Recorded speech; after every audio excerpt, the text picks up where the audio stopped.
I'm a big believer in what we do in benefit of the doubt. I am. Doesn't mean it's always right. Sometimes you'll end up, admitting later. Like I did that with the Braves for early parts of the season. I was like, they've shown me years past, slow start. I'm going to give them benefit of the doubt. And eventually, in some cases, you're proven wrong. I'm going to say the same about Georgia. The reaction I've seen over the last 24 hours, and social media is always going to be overreactive. I know that. But keep in mind, off this performance against Austin Peay, Georgia looked as vanilla as possible offensively, which I'm going to assume was on purpose. But they've also had plenty of opportunities in the recent past, not just in the past, but the recent past, where they played early season games and people have made proclamations after them. This is going to be the thing that gets us later in the year. We don't have the offense. This team is missing something. This has happened for 4 or 5 years around here. Like the competition is different, but hear me out on this. Chuck, when Georgia beat Clemson 10-3 in the 21 opener, remember they didn't score an offensive touchdown. They scored on a pick six. There were not many Georgia fans who would have predicted what would have happened later that season winning the championship because we don't have a quarterback, we can't score, offense is a problem, and that was proven to be false. And, by the way, they had one of the great defenses college football has ever seen. They won a natty. You remember the offensive coordinator was that year? It's Todd Monken. And I only bring that up because we've sainted Todd Monken since he's left, and Todd was very good. But in the moment, y'all weren't talking about Todd Monken in this way that you are now. You were talking about him in some very questionable ways. Georgia in 2022 beats Samford 33-0. They won a national championship that year. Remember, people were not happy. They only scored 33. What's wrong with this team?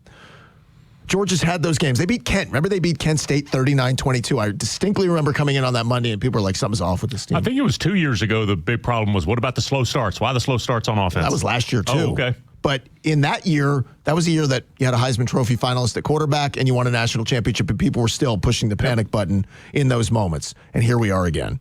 Georgia wins their first 2 games, a 45-7 win over Marshall and this 28-6 win over Austin Peay.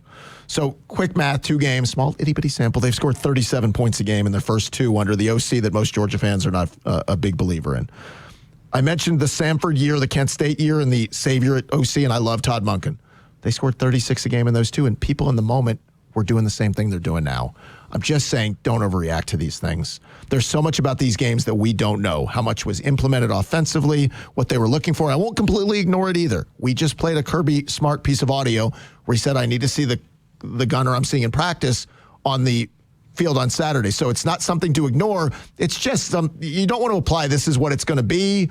They can't be good offensively. They're hamstrung in a lot of areas. There are a lot of more pieces of context to what happened in this game, just like the game against Marshall, to take and apply too much the rest of the season. They respect the opponent, okay? Promise you, they respect the opponent. Kirby and that coaching staff weren't trying to achieve the same things they will against Tennessee or Auburn or Florida or Georgia Tech at the end. They just weren't. A lot of times it could be we're going to evaluate players. We're going to see how this guy reacts in a particular situation. You know what? We had him in short yardage against Marshall and Austin Peay, and he didn't react well.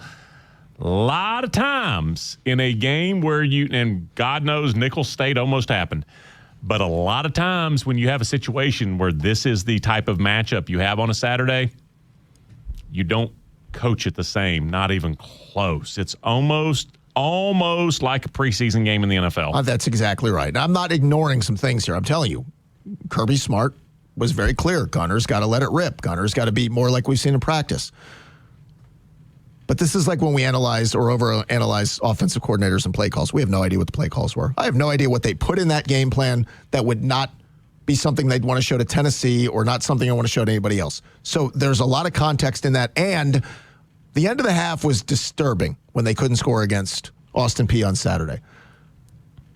I can't just ignore no Ernest Green.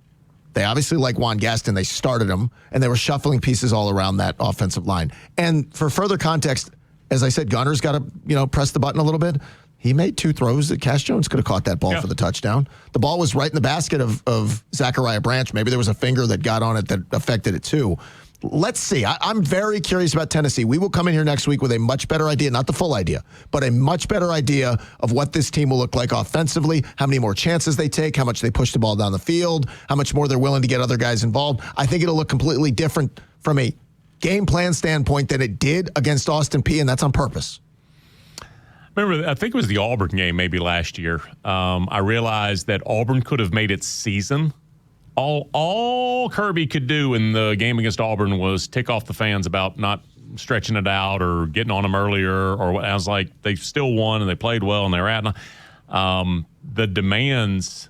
It's almost like you have to occupy me with only impressive performances until we get to December and the bracket gets announced. There is a lot at risk for Kirby every single Saturday when that becomes the standard that for a normal coach, it's not even in your mind. No, I agree. I just said we've been here so many times. Like I just picked those 4 or 5 games off the top of my head in the last 4 or 5 years where we had the same reaction.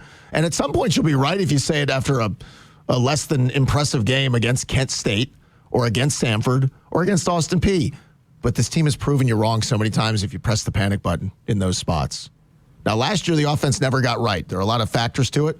We'll see if Gunner gets a healthy offensive line. We'll see if Gunner, who, by the way, that was his third start Saturday. It was his third start. His fourth start's going to come in Knoxville. And the first time he's dealt with a real raucous crowd on the road. I'm not ignoring what the crowd was like in the Sugar Bowl. This is going to be something that's going to be new to him. And I know nobody wants to give anybody time for that. That's going to be a part of the equation on Saturday. Remember, this was not like a G5 opponent. This is, Division I versus 1AA. This is FCS. This is a team coming in that doesn't have the same number of scholarships. This is a team that even if Nickel State, even if everything goes wrong, you are going to win. You are. And Kirby wouldn't say it, and that's just the coach's mentality, but it really is a different set of objectives when you have these opponents.